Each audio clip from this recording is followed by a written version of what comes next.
दोस्तों, नाम जप या किसी भी मंत्र साधना में जब कोई इंसान बहुत ज़्यादा गहरा उतर जाता है, मतलब ये जब किसी इंसान के मुंह के द्वारा बोला गया मंत्र मानसिक जाप में उतर जाए, तब वही जाप धीरे धीरे सांसों में उतर जाता है। दोस्तों, अब आप ये कहेंगे कि मानसिक जाप क्या होता है, तो मैं आपको बता दूं, यह एक प्रकार से मन में चलने वाला मंत्र जाप होता है।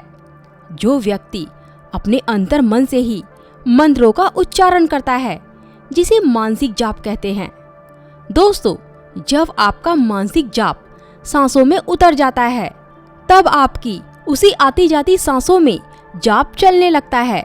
दोस्तों, जब किसी मंत्र को अपनी सांसों पर अच्छी तरह से उतार लेते हैं, तब एक समय ऐसा भी आता है कि खुद का धीरे धीरे अस्तित्व मिटने लगता है।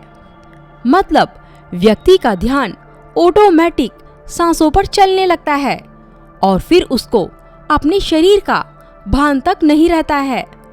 ओम मंत्र या फिर कोई और जाप जपते जपते अपने ही अस्तित्व को मिटा देना होता है।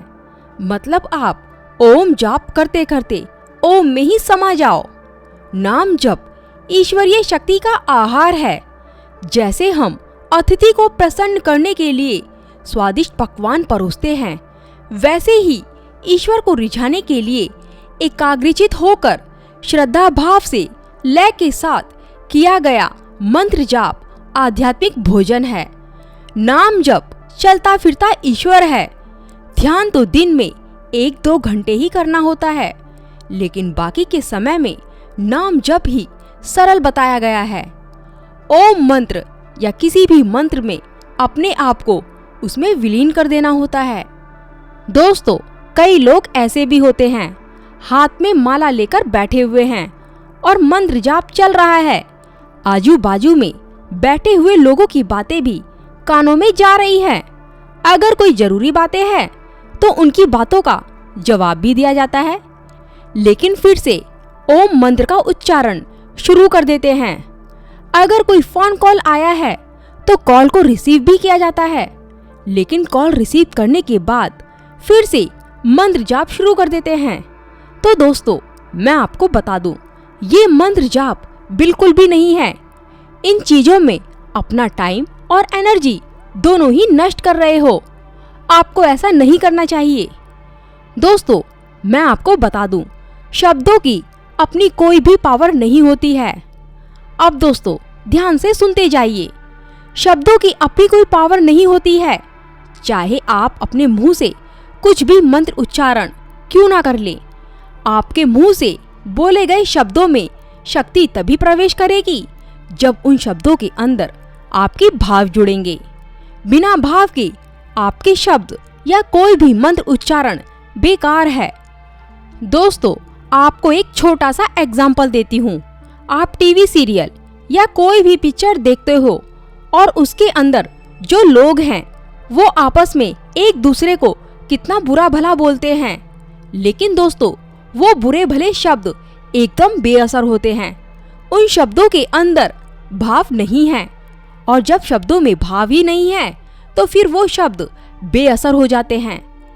दोस्तों, अगर आपके शब्द नहीं भी हैं, केवल आपकी भावना ही है, तो वो भाव ही बहुत प्रभावशाली बन जाती है। कई बार बिना बोले सामने वाले इंसान को इम्प्रेस भी कर देते हैं। इसलिए दोस्तों, शब्दों की अपनी कोई एनर्जी नहीं होती है। वो एनर्जी आपके भाव से निकलती है। जब आप ओम मंत्र या कोई भी मंत्र उच्चारण करते हो, तब पूरी भावना के साथ में ध्यान पूर्वक जाप किया करो। दोस्तों, अगर आप ओम मंत्र का जाप या कोई भी मंत्र जाप कर रहे हो, तो आप देखोगे कि कुछ समय के बाद आपका मन और चित्त उसी की तरह हो जाता है जिसका आप जाप कर रहे हो। आपके अंदर उसी के गुण आने लगते हैं जिसका आप जाप कर रहे हो। उसी की एनर्जी आपके अंदर आने लगती है जिसका आप मंत्र जाप कर रहे हो। दोस्तों, हमारे इस भौतिक शरीर में ऐसे बहुत सारे रहस्य छुपे हुए हैं जिसे आपको जानना चाहिए। जो इंसान आध्यात्मिक के रास्ते पर है, वो सांसारिक लोक से बहुत आगे निकल जाता है, मतलब खुद को पाने के लिए निकल जाता है। दोस्तों, खुद को पाना ही सबसे बड़ी खोज है। खुद को जान लेना ही सबसे बड़ी खोज है। खुद को जान लिया तो समझो दोस्तों, ईश्वर को पा लिया। तो दोस्तों, वीडियो कैसी लगी कमेंट करके जरूर बताना। नमस्कार दोस्तों।